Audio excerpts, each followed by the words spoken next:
Hey, what's up DIYers? Mike Boards with the Mike Boards channel. Thank you for watching. We're talking reverse osmosis systems today, and in today's video, the step-by-step process on how to replace your auto shutoff valve. Let's get started. All right, DIYers, inside the kitchen now, and again, we are going to show you how to replace your auto shutoff valve of your reverse osmosis system. Come on down below, I've got a flashlight here. I'll turn that on, and the first thing we are going to do is actually close the main water supply. And just by turning it clockwise until it stops, that will cut all water to the system. Coming up top, if yours is like ours, you're not going to have any water coming out. That's basically what is leading you to have to replace your auto shutoff valve. But just in case, have a glass here to catch any and all water or drips that comes out of the faucet. Come back down below, I am going to remove the pre-filter first. And that's an interesting and unique sound. Not supposed to happen, but I will continue removing the membrane and post filter. And there's really not much to removing the membrane and post filter, doing the exact same twist off as the pre-filter. I'll reposition the camera and show you what we're going to be removing on the rear portion of that case. On the back side of the case, here is your auto shutoff kit, and it's got 5 1/4-inch bolts or screws. Go ahead and remove all 5 of those. And these 1/4-inch screws should come off very easily. And as you do this, do not harm this red line nor the lower flow restrictor kit. You don't want to break that.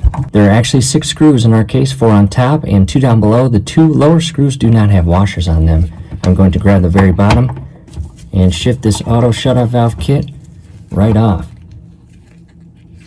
And here is a closer view of the internal diaphragm. Check that out.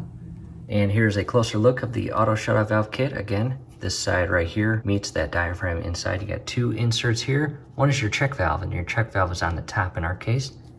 I want to show you a schematic or diagram. Here's the auto shutoff kit, and number 6, as you can see right here, is your check valve kit, and that is that little insert that goes again on top. I'm going to carefully use this little pick tool to remove both of those inserts. However, before I do that, I've grabbed the new part. I'm going to go ahead and open it, and here is some part number info, as you can see right here.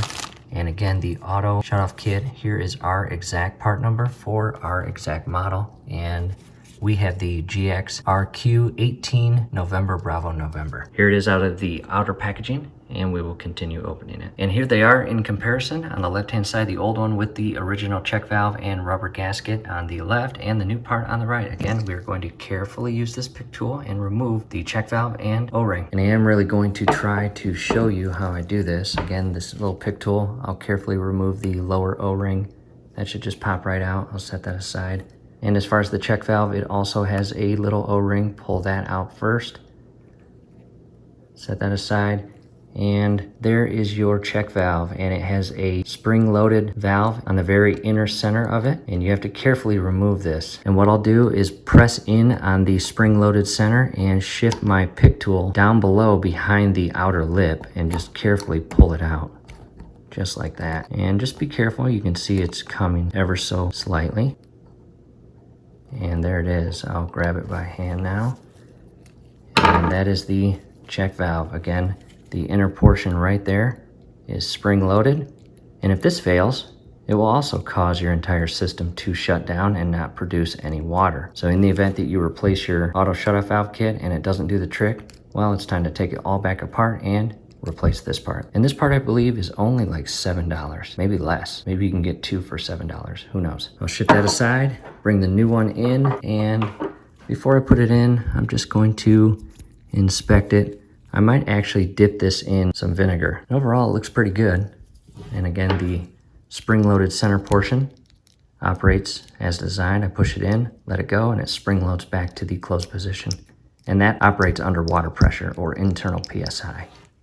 And from here, I'm actually going to wipe this new part down with some friendly household cleaning supplies. All right, I'm back from cleaning it, and I'm going to insert the check valve first, and you will notice the difference between the lower insert design. It's got those 4 prongs or teeth sticking out, and the check valve goes again on the top.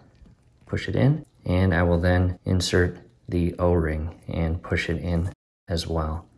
And I'll grab the lower O-ring and push that down flush with the 4 inner teeth. Now it's time to install it. And when reinstalling it, just line up the actual portion here with the diaphragm and holes, and you are screwing into plastic thread. Do not cross thread these screws and do not over tighten. Again, you are screwing into plastic thread. In addition, the upper 4 screws have washers and the lower 2 screws have no washers.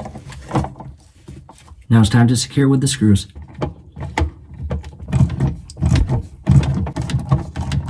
At this point, all 6 screws are secured. Coming out front, and at this point we are going to clean up and dry up all the water both around the case, in the case, and under the case. After drying everything up, I'm going to insert the filters, starting with the lower post filter, and it clicks in place, followed by the center membrane,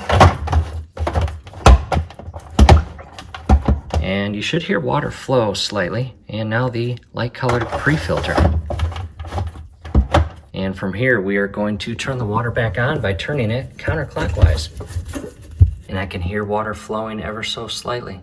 That's good signs. Coming up top, and all we're doing now is patiently waiting for the water to come out of the RO faucet. When it comes out, we are going to turn the faucet off and allow the system to pressurize. Back down below, and on average, it may take between 5 and 8 minutes for water to make it through the filters and up the line, through the faucet, and into the sink. Just be patient. Coming back up to the faucet, on the side is the air gap. And we hear some crackling sounds, and that is good signs. Water is about to make it up and out of the faucet. And I let the system repressurize for about 3 to 4 hours. Big difference, what do you think?